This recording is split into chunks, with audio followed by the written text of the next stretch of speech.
Bienvenidos al proyecto de fin de semestre. En este video voy a dar algunas instrucciones y explicaciones adicionales para que puedan realizar con éxito el proyecto. Primero, dentro del aula virtual, como capítulo 14, ustedes tienen el proyecto de fin de semestre.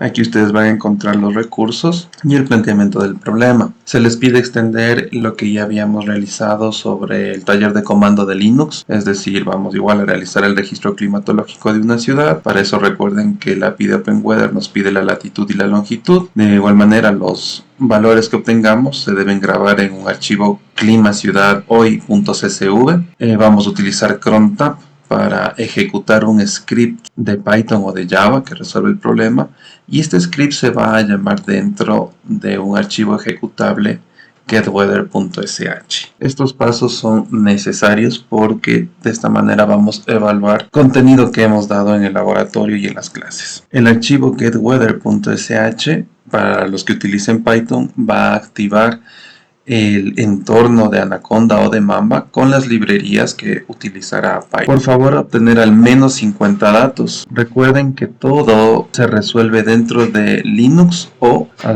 en su defecto en el subsistema de Windows para Linux. Entonces los pasos son los siguientes: conformar los grupos de 2 estudiantes y definir la ciudad objeto de estudio.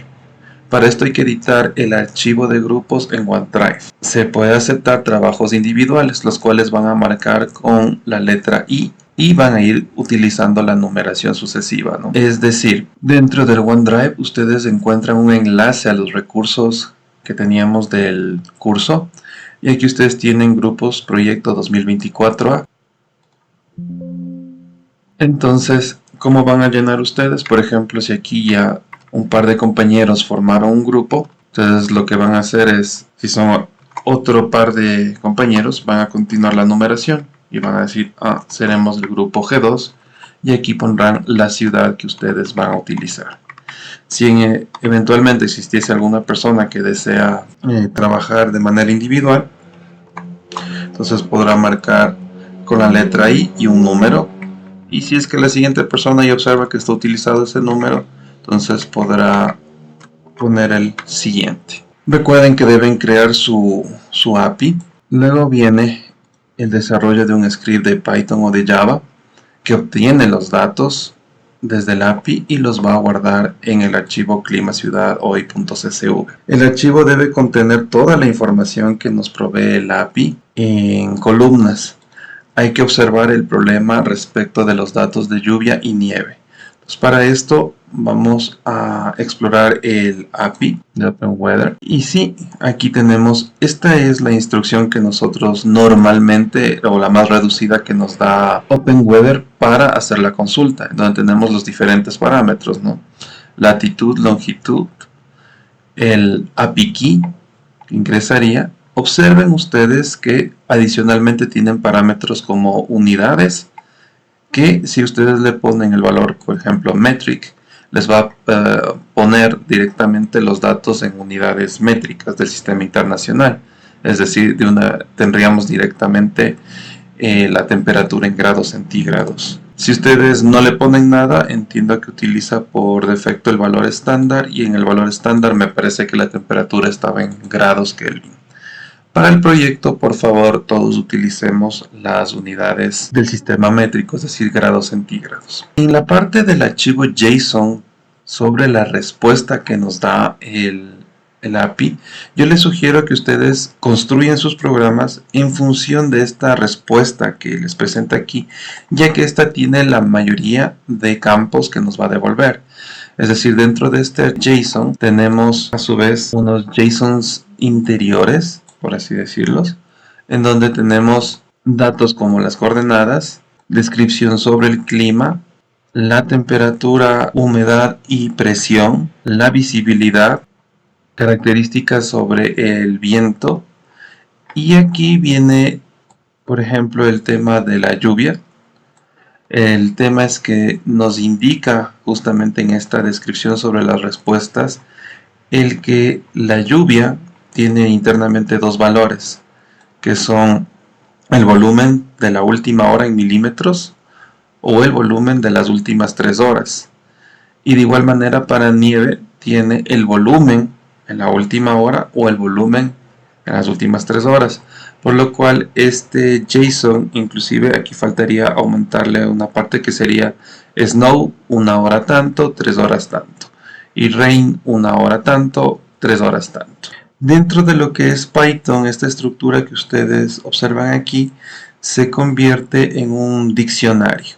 Un diccionario que tiene una estructura de clave-valor. Es decir, por ejemplo, cord, que serían las coordenadas, sería la clave y sus valores son, en este caso, otro diccionario que contiene a su vez clave-valor, longitud y latitud. De igual manera, main tiene en este caso los pares temperatura, cómo se experimenta esa temperatura, la temperatura mínima, máxima, etc.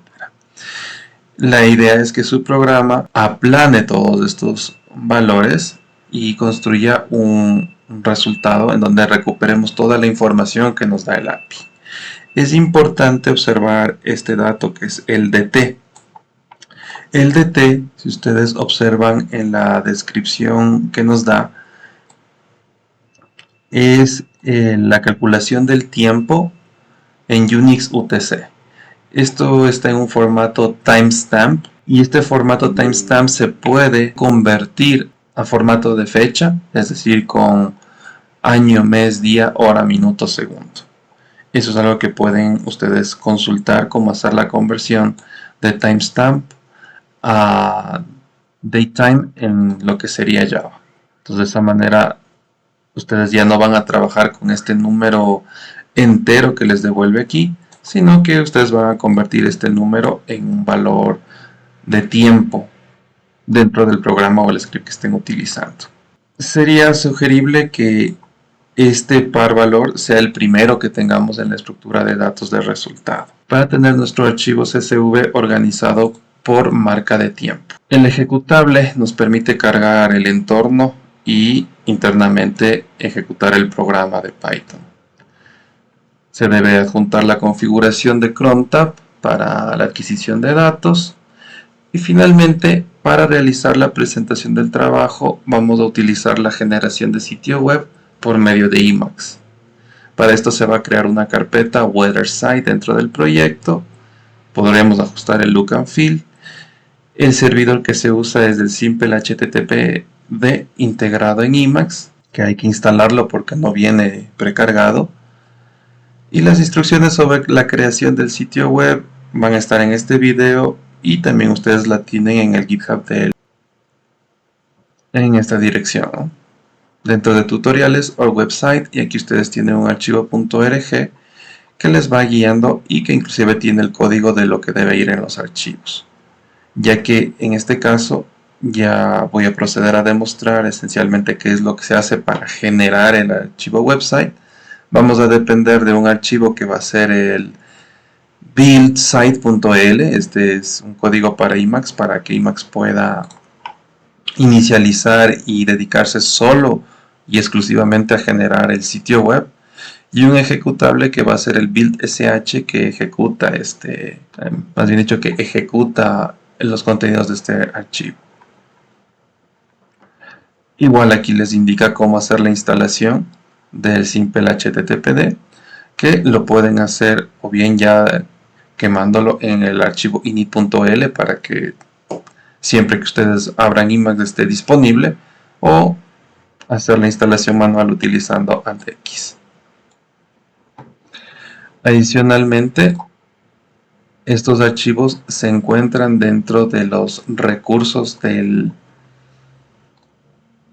proyecto, que sería archivos de configuración para creación del sitio web. Sin embargo, ustedes disponen de esta información en el GitHub del proyecto, o a su vez son los mismos archivos aquí dentro del tutorial. Para el proyecto ustedes tienen la ruta dentro de ICCD 332 arquitectura, tienen la carpeta proyecto, y dentro de la carpeta CityWeather, aquí ustedes van a encontrar más o menos la estructura que se espera para su proyecto. Por eso aquí ustedes pueden ver que está un archivo de Jupyter para hacer los gráficos. Está el ejecutable getWeather. Aquí por ejemplo estará el main.py. Y dentro de la carpeta WeatherSite, esta estructura es la misma que vamos a utilizar.